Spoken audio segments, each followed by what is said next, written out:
तंत्रज्ञानामुळे पोलीस प्रशासन पारदर्शक, गतिमान व लोकाभिमुख. गिरीश महाजन. नागरिकांच्या सुरक्षेसाठी पोलीस प्रशासनात तंत्रज्ञानाचा वापर वाढवून कामकाज अधिक पारदर्शक व लोकाभिमुख करण्याचे प्रयत्न सुरू आहेत, असे प्रतिपादन जलसंपदा व आपत्ती व्यवस्थापन मंत्री गिरीश महाजन यांनी केले. मुख्यमंत्री देवेंद्र फडणवीस यांच्या नेतृत्वाखाली राबवण्यात येत असलेल्या 150 दिवस सुधारणा कार्यक्रमाअंतर्गत नाशिक पोलीस दलासाठी task manager application, visitors management system व ई-डेली क्राईम रिपोर्टर्स या प्रणालीचा शुभारंभ करण्यात आला. तसेच शासन नवे सेवक या संकेतस्थळाचेही उद्घाटन करण्यात आलं.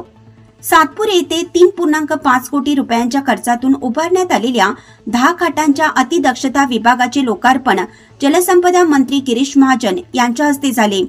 गेली 35 वर्ष कामगारांच्या सेवेत असलेले हे कर्मचारी राज्य विमा रुग्णालय आता अधिक सक्षम होऊन कामगारांना दर्जेदार व तात्काळ आरोग्य सेवा देणार आहे. नाशिक लक्ष न्यूज ब्युरो रिपोर्ट, नाशिक.